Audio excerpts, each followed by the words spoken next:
Mike Tyson is back, and even at 58, the guy's still hitting with a kind of power that can floor a heavyweight. Joe Rogan, like the rest of us, couldn't believe his eyes when he saw Tyson's latest training footage. Power, speed, and precision that seemed impossible for a man of his age. With Tyson gearing up for a potential fight against Jake Paul, y'all gotta wonder, can the boxing legend turn back the clock and dominate once again? What is that thing that Mike Tyson does where he gets connected to like an electrical muscular stimulation machine? I've seen it in training footage. Electrical muscle stimulation, or EMS, is one of the most fascinating aspects of Mike Tyson's current training regimen, especially considering his age. Essentially, EMS works by sending electrical impulses to the muscles, causing them to contract as if they've been during physical activity. Now, this tech ain't new, but its application in high-level athletic training has gained significant attention in recent years. It's used to either supplement normal workouts or to aid in rehabilitation from injuries. Think of it as kind of like an intense workout for your muscles without all the heavy lifting. Pads is placed on the body, and those pads are connected to a machine that sends these electrical impulses, forcing the muscles to work. Now, Joe Rogan, who's always up to speed on the latest in athletic training, has mentioned EMS several times on his podcast. He's highlighted how it's great for injury rehab and can offer substantial benefits when used correctly. In Tyson's case, Rogan believes that it's given him a unique edge as he prepares to step back into the ring. Given that Tyson has had a long and punishing career, this tech allows him to strengthen his muscles without overstraining his body with traditional weightlifting.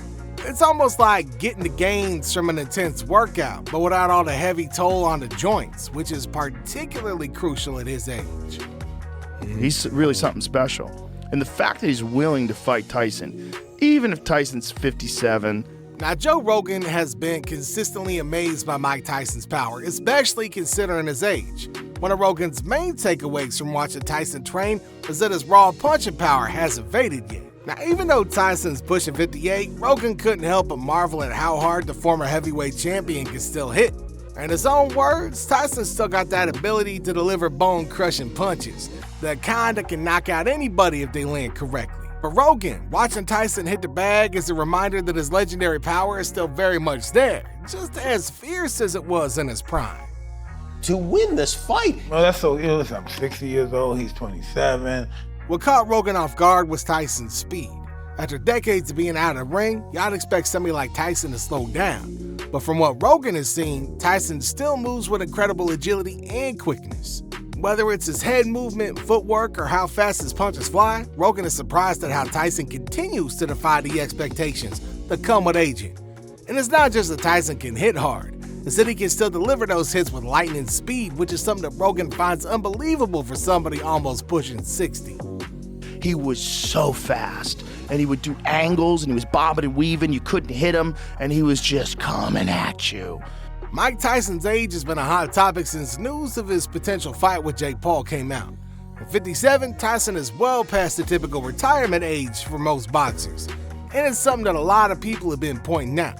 David Benavidez and Tim Tszyu, both respected fighters in boxing, have raised legitimate concerns about how Tyson's age might affect his endurance in the ring. After all, Tyson hasn't fought professionally in years, and even though his power is still legendary, sustaining that power through an entire fight's a different story. The toll age takes on stamina and agility can't be ignored, and it's these questions that have got fans and experts alike wondering if Tyson's body can still keep up with the demands of a professional boxing match, especially against a much younger opponent like Jake Paul.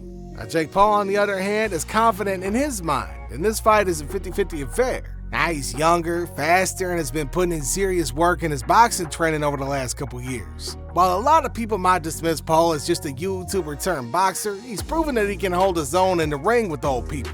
Now, Paul thinks that his youth and sharpness give him a significant advantage over Tyson, even saying that he's capable of taking Tyson punches and delivering his own at a similar level.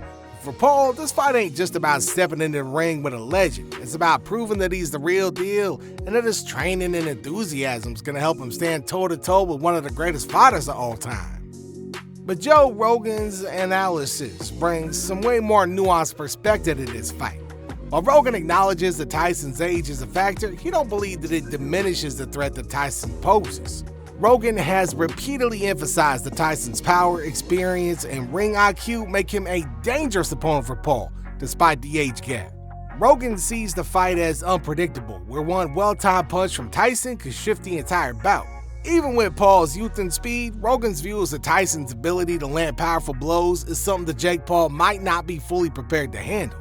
Essentially, Rogan believes that Tyson's legendary status in the ring, combined with his still remarkable strength, makes him more than just a nostalgic figure. He's a serious contender. When it comes to the whole age issue, Mike Tyson's in good company. Legends like Bernard Hopkins and George Foreman fought well into their 40s and even 50s, setting the stage for what's possible for older fighters. Hopkins continued competing into his late 40s, while George Foreman won the heavyweight title at age 45. Rogan frequently refers to Foreman's victory over Michael Moorer in 1994 as a testament to the fact that age doesn't necessarily mean the end of a fighter's effectiveness. Foreman knocked out Moorer with a single punch, proving that even at an advanced age, a well-placed shot from a seasoned veteran can change everything. This historical precedent makes Tyson's return to the ring at 57 a little less surprising and even gives hope to his supporters. Now, the biggest question surrounding Mike Tyson's return to the ring isn't just about his power or speed, it's about his health. At 57, there's some real concerns about whether Tyson's body can handle the punishment that comes with boxing. And WBC president Mariko Suleiman has been quite vocal about that. Suleiman respects Tyson as a legend, but he also recognizes that this fight is different from Tyson's previous exhibitions. He's pointed out that Tyson had a rough ending to his professional career, battling not just opponents but his own body as he was out of shape and facing personal issues. But now stepping into the ring again, the risk is higher. Boxing is a dangerous sport at any age, and one punch can change everything. While Tyson has looked sharp in training, there's always the underlying fear of what could happen if things go wrong in the ring, especially given his history and the wear and tear on his body. Triple H, the WWE legend, shares similar concerns but also adds an interesting perspective. Now, he believes that Tyson only needs 5 minutes of his old self to be a serious threat to anybody, including Jake Paul. According to Triple H, if Tyson can tap into that raw power and aggression, he could easily turn this fight in his favor, even at 57. But here's where the concern kicks in. What if Tyson can't sustain that level of intensity? Triple H has expressed concern that while Tyson may have flashes of brilliance, his body might not be able to handle a full fight. There's always that possibility that Tyson's stamina could fail him, leading to a dangerous situation where he's unable to defend himself properly. Now, it's a tough balance, knowing Tyson's warrior spirit and capabilities while also being mindful of the very real health risks that's involved in this entire situation. Joe Rogan, who has spent much time analyzing older fighters, has a nuanced take on the situation. He doesn't believe that Tyson's age automatically disqualifies him from competing, but he also thinks that it's something that needs to be closely monitored. Rogan has always said that age ain't just a number, especially in a sport as brutal as boxing. Now, Tyson might still got power, but that don't erase the years of wear and tear that his body's been put through. So what's your thoughts on this? Let me know in the comments below, like, subscribe, and I'll catch you in the next episode.